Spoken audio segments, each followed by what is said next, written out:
The 60 beef with the Hoovers. What year did that start and why? You got me there. For the dime moves and the lows, for the 6-4s on spokes, for the OGs that did a dime, came back around on parole, for the homegirls with the scrap game, little homies that gang bang, from Pelican Bay to YA, rearrange your mind frame. Was the 60s beefing with the Hoovers before you went to Angola in '79? No. Were the No. Were the 60s, At least, no. Were the, No. Were the 60s beefing with the Hoovers when you got back from Angola? Yes. Yes, but it wasn't major to the Lil Weasel incident. Well, Weasel was 86 though. Yeah, but it turned up. It turned up from that point on. That was the first death? I can't recall. But it was skirmishes. We was on some fuck Hoover when I come home. In 81, or the second time in 85? In 85, when I come home in 85. Was it linked to their relationship with the ETGs, or? I'm not sure. You missed a lot, Cat. I missed a hell of a lot. So basically from 79 to 85, that's basically your prison stay. No, I had that little breath for freedom from 81, well, I'll say 82 to 83.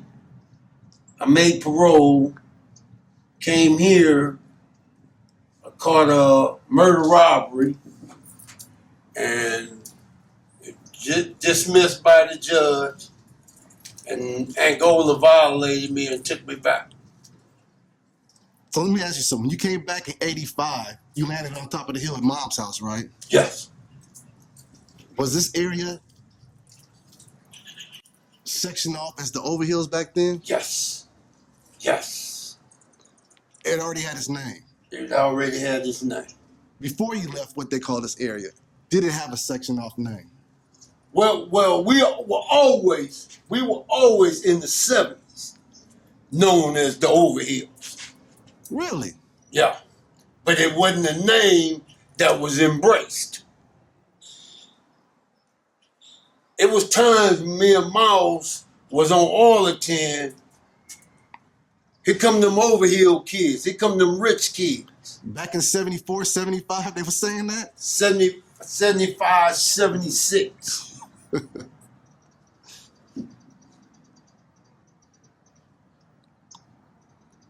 So what does Lil Looney got to do with Overhills then? One of the main frames of the Overhills, the architect of the Overhills.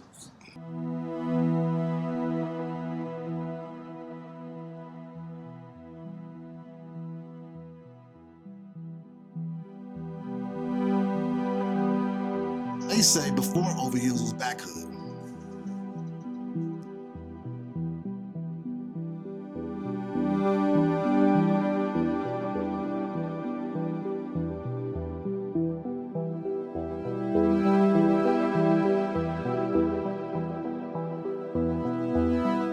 I go with that. And at some point in time, Earl flipped it over to Overhills.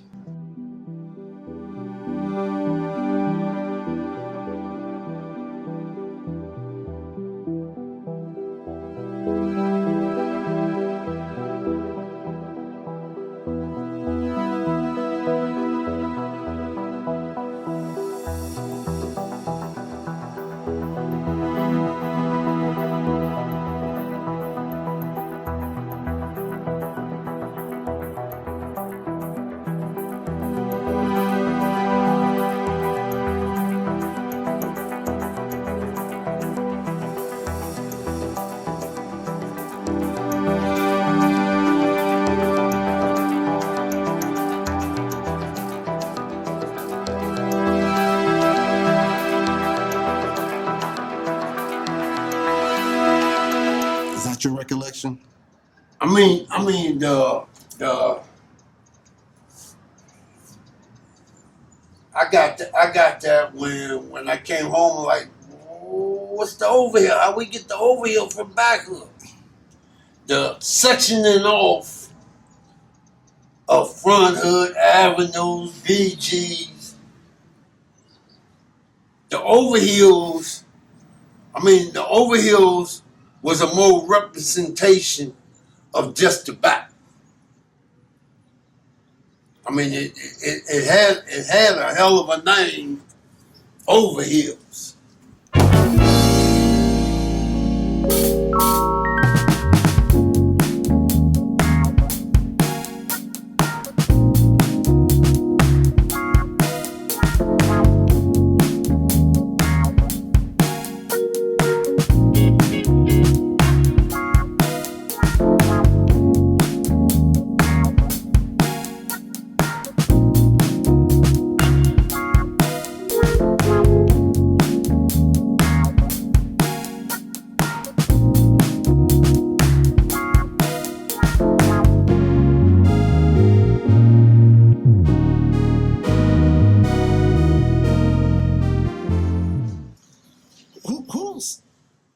I heard Mouse has a brother named Cat or Crazy Cat. Who's that?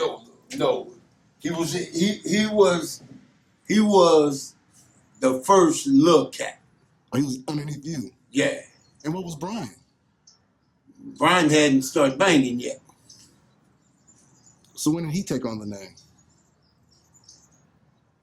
Herman, that's Motor Mouth's little brother, had went to jail and got on psych meds.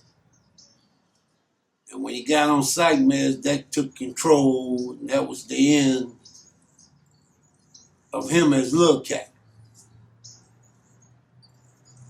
What's the age difference between you and Lil Cat right now? A year, 2 at the most. That's it? Yeah. What can you tell me about Squally D? If you can. Squally D was a real one. Squally was he was a dude that kept you laughing. He was a cold dude, dog. Don't get it wrong because he kept you laughing. He was a jokester. He was a funny dude that was a dangerous dude. When did you meet him? I always knew him because we went to elementary school together. But I didn't run with him because after elementary school, most of my junior years were Horseman, was Fauché, Crenshaw.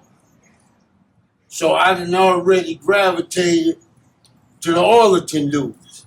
You didn't do the whole override Westchester? Oh, no. They wouldn't even allow me there. Then, plus, they were doing, Webster, Palms. The busing. The bus. Yeah, they were the busing kids. When you first met Squally, where did he live at that time? 58 in Kinnison, on the corner. Oh, you didn't meet him when you lived on Hyde Park and 8th? No. I knew him from 58 in Kinnison. And who was his crew? Who was his running mates that you remember?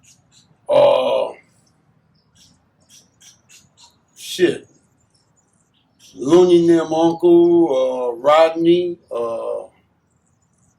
Cross Slauson, Smitty, Greg Montgomery, Chucky Pentland. Chucky Madison? No, Chucky Pentland. I never heard that one. Yeah. That's the dude, he had a brief gang-banging career. There's a lot of briefs around here. Yeah, right? a lot of briefs. The Keith Spencer dude. That's one of the warlocks, right? That's one of the warlocks. Keith Spencer and Brian Spencer. Big Warlock and Wicked Warlock. Those are the original warlocks? Those are original warlocks. The first warlocks? Yeah. What about Curtis Hood? I don't know where he fit in the equation. I think he was I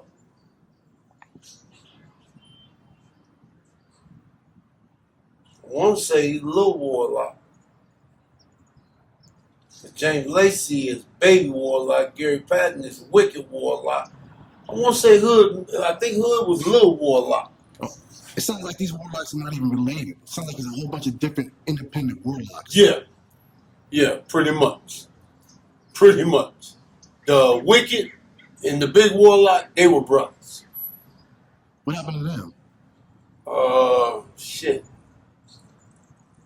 I mean, I see every blue moon. I see one of them. I think one of them works at the airport.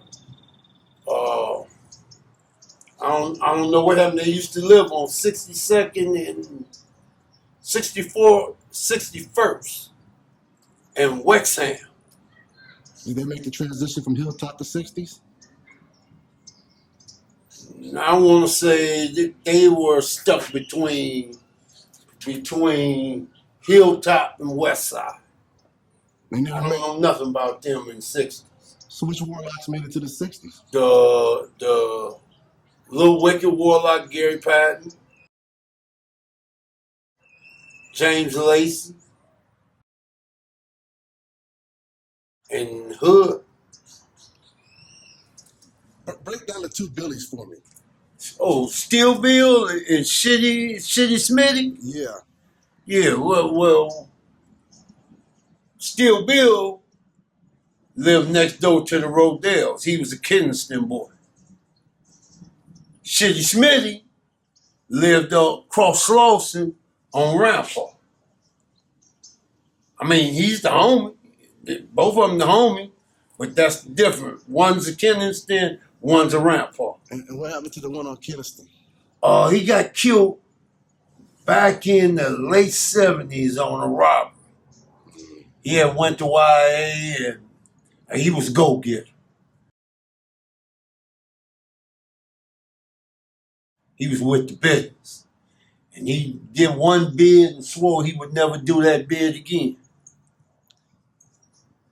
Did he make the transition to the 60s? No, he didn't get a chance to make the transition. I mean, he was fucking with us. He didn't get to make the transition. He might have been on the verge. Was he cripping? Oh, definitely. So was Definitely. he just a West Side Crip? Yes, definitely. Now, to my knowledge, he hadn't made the 60 transition. Now, the Kinston crew might say otherwise. Steve O. Is that a name that you know? Yes, it is. Steve Welch. Where did he live at? Overhill and Wexham. What about Stacy on Kinston? Stacy Bullock. Stacy Bullock. Yeah, that's the homie. He made the transition. So now I'm listen. Let me back that up with Steel Bill. Steel Bill had to make the transition because we talking about his role, though.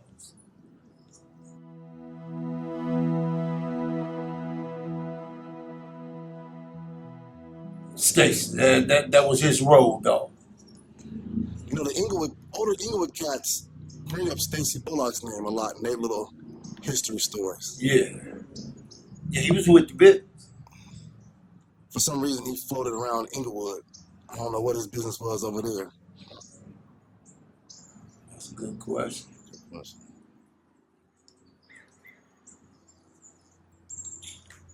So look, is there anything you want to tell us in the conclusion?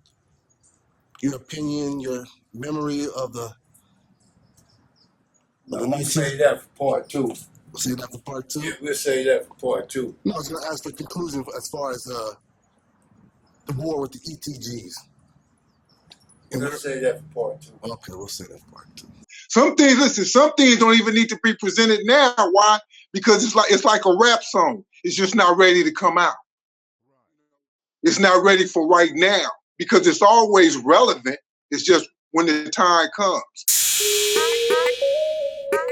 Yeah.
see Kev Mac's interview with Big U? Yeah. Did you see the part where Big U mentioned you? Yeah. The big light-skinned bully? Yeah. Coming down on Arlington? Yeah, I don't know where the bully part came from. I don't recall ever bullying nobody. I seen prospects in the makings. Do you remember that story he was talking about?